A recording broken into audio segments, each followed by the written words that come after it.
अस्सलाम वालेकुम dear students, my name is Hina Shaukat and I am your class 9th chemistry teacher. और आज के इस लेक्चर में हम कंटिन्यू करेंगे अपना टॉपिक नंबर 3.1 और इसमें हम स्टडी करने वाले हैं Mendeleev's periodic table. So students, as you know, we have started our chapter number 3, which is periodic table and periodicity of properties. And in that chapter, let's discuss what we have covered so far. So in a quick recap, we have covered introduction of this chapter and then we started our topic number 3.1, which is periodic table. And more specifically, we are studying the journey towards the modern periodic table. Matlab, contribution of scientists towards the modern periodic table. And in this journey, so far we have covered Dobriner triads and Newland octaves. And in this lesson, we are going to start Mendeleev's periodic table.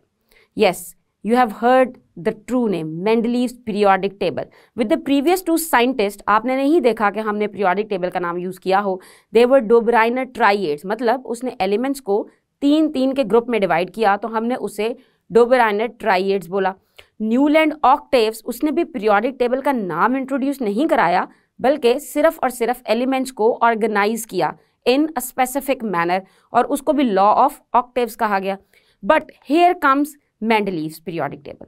Before starting the Mendeleev's periodic table, I want all of you to look at this periodic table and just look at the symbol of element number 101. When I say 101, so I mean atomic number 101. मतलब आप इसमें तलाश करें कि कहाँ पे atomic number 101 वाला element है. So you can easily find it and you can see the symbol is MD, capital M and small d. So let me tell you, this is the symbol for Mendelevium. जी हाँ, Mendelevium. It is an element but its name is on the scientist Mendeleev. तो यकीनन ये कोई बहुत important scientist होगा तभी तो इसके नाम पे एक element का नाम रख दिया गया है. So Mendeleev is called as the father of periodic table and he was the first person who gave the name periodic table. Mendeleev was very brilliant scientist and he did something very interesting. You know that when new ideas they emerge तो उससे world में बहुत ज़्यादा change आता है. इसी तरह Mendeleev के आइडिया से भी बहुत चेंज आया. So let's go back in 1869 which was the tenure of Mendeleev. So let's see what happened over there. In 1869 there were only 63 elements discovered and you and me, we both know that so far we have discovered 118 elements. Yes, and out of those 118 elements there are 92 naturally occurring elements. But in 1869 means that is the tenure of Mendeleev, there were only 63 elements discovered. And Mendeleev, he was studying the relationship between atomic mass and physical and chemical properties.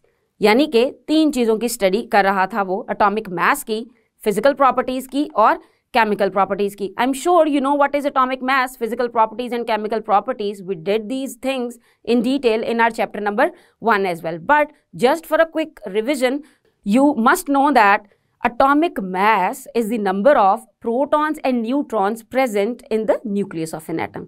And physical properties मतलब वो properties जिन्हें हम अपनी 5 senses से perceive कर सकते हैं, like density, like color, like size, and chemical properties.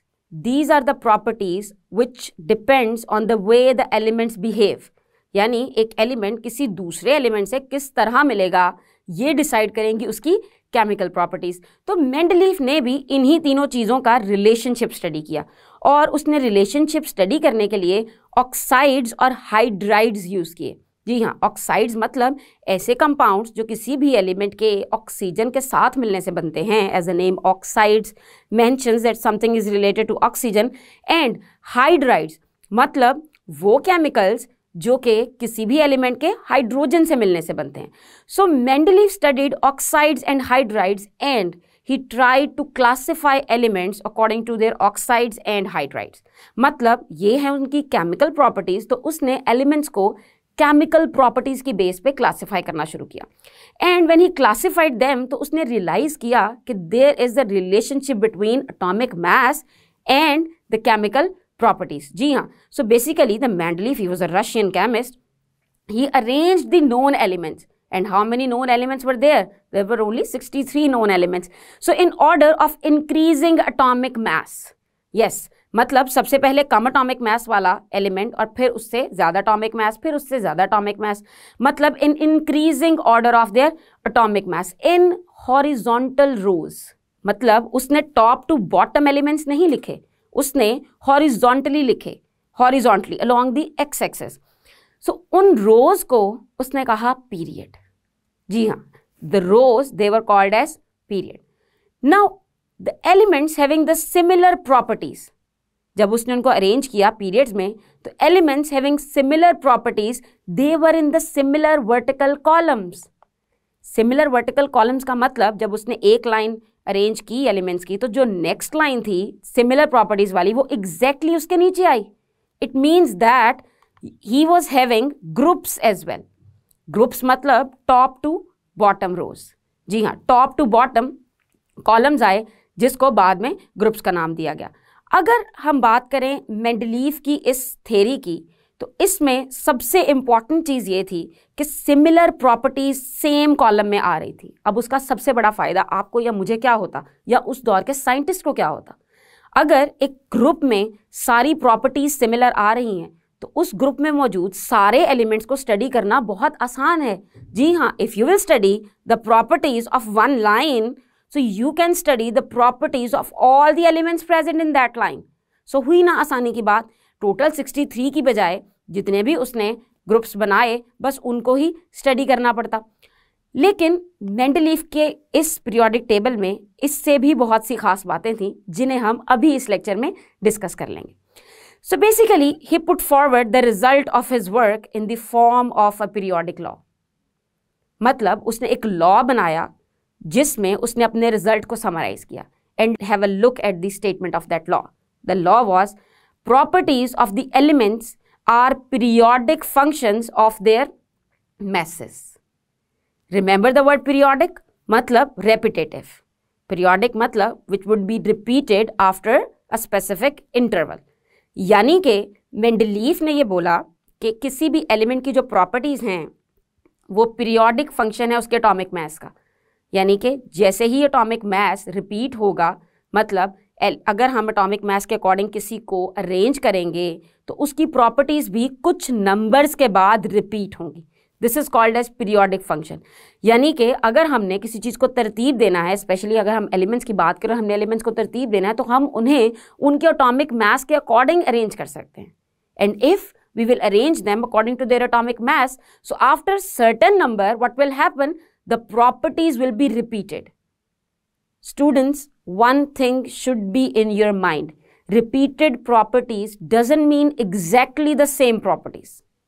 In repetition, the patterns could be same, but the values could differ a little bit. मतलब उसमें थोड़ी सी चेंजिंग हो सकती है।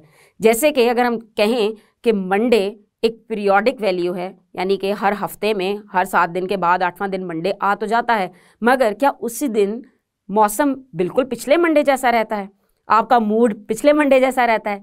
यकीनन नहीं। मंडे तो रिपीट होता है मगर उसमें कुछ चेंजेस ज़रूर आते हैं। सो इसी बात को हमें प्रॉपर्टीज़ के पॉइंट ऑफ व्यू से भी समझना होगा कि if properties they are repeating, it doesn't means that they would be exact properties. No way, there will be change in the properties.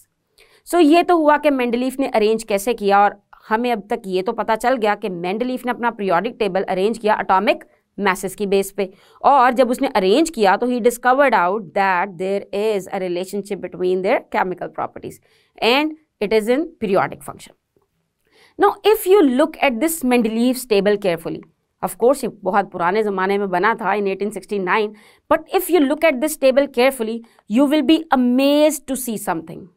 Yes, it would be so interesting to see something in the table. And you can see the gaps, right? You can see 3 question marks in this table. You can see 3 gaps. This is the brilliance of Mendeleev's periodic table. Because at that time, there were only 63 elements. Yes, only 63. But Mendeleev didn't forcefully put any element in his table. He didn't try to fit any element. उसने क्या किया? उसने जगह छोड़ी, खाली जगह छोड़ी, gaps छोड़े, and he predicted that in the near future or in future new elements will be discovered. जी हाँ, इन 3 क्वेश्चन मार्क्स का मतलब कि मेंडलीफ ने अपने उसी दौर में ये प्रिडिक्ट कर दिया था कि इनकी जगह कोई एलिमेंट्स आएंगे जो कि अभी तक हमने डिस्कवर नहीं किए। मतलब ही वॉज नॉट श्योर कि सब एलिमेंट्स हमें पता चल चुके हैं। सो उन खाली जगहों का फ़ायदा ये हुआ, और याद रहे मेंडलीफ ने उनकी प्रॉपर्टीज़ भी तभी बता दी थी। जी हाँ, by looking at the patterns, by looking at the periodicity, उसने उन एलिमेंट्स की प्रॉपर्टीज़ भी प्रिडिक्ट कर दी। और आपको ये जानकर बहुत हैरत होगी कि वाकई ही कुछ सालों के बाद those gaps were filled with elements, और वो एलिमेंट्स नाम तो जानना चाहेंगे यकीनन आप। सो वो 3 एलिमेंट्स थे गैलियम, स्कैंडियम एंड जर्मेनियम। सो ये वो 3 एलिमेंट्स थे जिनकी जगह मेंडलीफ ने पहले ही छोड़ दी थी और प्रॉपर्टीज भी प्रिडिक्ट कर दी थी। मगर ये प्रॉपर्टीज एग्जैक्टली सेम नहीं थी, they were just close to Mendeleev's opinion. अब अगर बात करें इसकी एक और ब्रिलियंस की इसी पीरियोडिक टेबल में जो आपको नजर आएगी, वो ये है कि समवेयर मेंडलीफ ने एटॉमिक मैसेस के अकॉर्डिंग अरेंजमेंट नहीं की। You will say that it is in the law of the Mendeleev that elements are arranged according to their atomic mass. So फिर उसने अपना ही रूल ब्रेक क्यों कर दिया? He did this. Why? Because some elements, their properties were not matching at all. जी हाँ, so he placed an element with slightly greater atomic mass before an element having slightly lower atomic mass, so that the similar properties of elements can be grouped together. इसको समझने के लिए एक example discuss कर लेते हैं। If you will look into the Mendeleev's periodic table, you can see that in this diagram as well, you can see that cobalt and nickel, there is a difference between their mass. If you look at the mass of cobalt, it is 58.9, and if you look at the mass of nickel, it is 58.7. मगर निकल की properties मिलती थी Palladium से, तो उसको cobalt के आगे प्लेस किया गया, और कोबाल्ट की प्रॉपर्टीज प्लेडियम से नहीं मिलती थी। सो थोड़ा सा स्लाइड पोजीशन में चेंज कर लिया just to match the properties. As I said this earlier, Mendeleev didn't try to put elements according to his theory. उसने एलिमेंट्स को बिल्कुल ईमानदारी से अपनी अपनी जगह दी। उसने अपने काम को सही प्रूव करने के लिए कोई गलत सहारा नहीं लिया। लेकिन जैसे कुछ एक्सेप्शंस मेंडलीफ के पीरियोडिक टेबल में आई, इसकी एक और बहुत अच्छी बात थी, वो ये थी कि मेंडलीफ के पीरियोडिक टेबल में उसने एक जगह खाली छोड़ी थी, that was for inert gases. यानी कि आपको पता तब inert gases, they were not discovered yet, because you know inert gases, they do not react with anything, and if they don't react with anything, it means you cannot find their compounds, and if you can't find their compounds, it means it is very difficult to identify them. So after some time, when noble gases, they were discovered, they were unreactive when they were discovered. So noble gases, the outermost shell is completely filled, so they were placed in a separate column. मतलब table को disturb किए बगैर noble gases को जगह दी जा सकती थी। तो ये भी एक बहुत बड़ी अचीवमेंट थी मेंडलीफ के पीरियोडिक टेबल में। अब जैसे हमने देखा कि मेंडलीफ के पीरियोडिक टेबल की तो बहुत ज़्यादा अचीवमेंट थी, और ये बहुत अच्छा पीरियोडिक टेबल था जिसमें उसने काफ़ी चीज़ों को पॉइंट आउट भी किया और जो कि फ्यूचर में हमारे लिए हेल्पफुल भी थी। मगर apart from all these things there was few demerits. जी हाँ, उसमें कुछ गलतियाँ भी थी जिसकी वजह से आप और मैं, हम अपनी बुक्स में मेंडलीफ का पीरियोडिक टेबल नहीं स्टडी करते। सो चलें नज़र डालते हैं उन डीमेरिट्स की तरफ। फर्स्ट डीमेरिट ये था उसका कि he was unable to explain the position of isotopes. As we know what are isotopes? Isotopes are the atoms of the same element which have same atomic number but different atomic mass. Yes, you heard the true term, different atomic mass. मतलब जिनका atomic mass different हो तो उनको वो कैसे place करेगा? मिसाल ले लेते हैं, अगर हम हाइड्रोजन की बात करते हैं फॉर एग्जाम्पल, तो हाइड्रोजन के तो 3 आइसोटोप हैं, मतलब हाइड्रोजन एग्जिस्ट करता है 3 मुख्तलिफ एटॉमिक मैसेस की फॉर्म में। तो अगर हम हाइड्रोजन को मेंडलीफ के पीरियोडिक टेबल में एक प्लेस पे रख रहे हैं तो उसका दूसरा आइसोटोप कहाँ आएगा? उसका तीसरा आइसोटोप कहाँ आएगा? सो ये एक बहुत बहुत बड़ा डीमेरिट था, ये बहुत बड़ी लिमिटेशन थी मेंडलीव के पीरियोडिक टेबल की। सो इस वजह से भी इस पीरियोडिक टेबल की थोड़ी सी रिजेक्शन बनती है। अब चूंकि आइसोटोप्स की डिस्कवरी बहुत लेट हुई थी, मेंडलीव के दौर में नहीं हुई, isotopes were discovered very late, तो इसलिए हो सकता है कि मेंडलीव को उसका ख्याल ना रहा हो। बट आई एम श्योर अगर आइसोटोप्स मेंडलीव के दौर से पहले हुए होते तो जितना वो ब्रिलियंट साइंटिस्ट था वो इसका भी कोई ना कोई सोल्यूशन निकाल चुका होता। अब अगर बात करें एक और डीमेरिट की, तो वो ये था कि some elements with large difference in their properties they were included in the same group. Yes, they were included in the same group. For example, copper and silver, they are very hard metals. Silver के जिस तरह coins होते हैं, copper wires में use होती है, they are hard metals. उनको उसने group किया together with sodium and potassium. And sodium and potassium, they are very soft metals. You can easily cut sodium with knife. इतना soft होता है। तो physical properties में थोड़ा सा difference आ गया। तो इस डिफरेंस की वजह से, ह्यूज डिफरेंस था ये, एक चीज़ सॉफ्ट है एक चीज़ हार्ड है, तो इस तरह ये भी एक डीमेरिट होता है मेंडलीव के पीरियोडिक टेबल का, जिसमें according to the similar properties grouping हर जगह दिखाई नहीं देती। अगर बात करें इसके एक और सबसे बड़ी मसले की, जिसकी वजह से मॉडर्न पीरियोडिक टेबल शायद बना भी हो, वो ये था कि increasing order of atomic mass was not strictly followed, और atomic mass that do not increase in regular manner। आप देख सकते हैं पूरे पीरियोडिक टेबल में कोई रेगुलर मैनर नहीं है। ऐसा नहीं कि अगर एक का एटॉमिक मास 1 है तो अगले का 2 ही होगा, अगले का 3 ही होगा। You can not predict atomic masses। So if you can not predict atomic masses, तो ये भी पता नहीं चल सकता कि दो एलिमेंट्स के बीच में कितने ऐसे एलिमेंट्स हैं जो कि अभी तक डिस्कवर होने वाले हैं। सो इस वजह से एटॉमिक मास को बेस बनाना उतना वैलिड नहीं था शायद। और इसी सारे मसले को हल करने के लिए आता है हमारा अगला साइंटिस्ट, जो कि था एच मोज़ले, हेनरी मोज़ले। अब हेनरी मोज़ले की कंट्रीब्यूशन क्या है in our journey towards modern periodic table, ये हम डिस्कस करेंगे अपनी अगली क्लास में।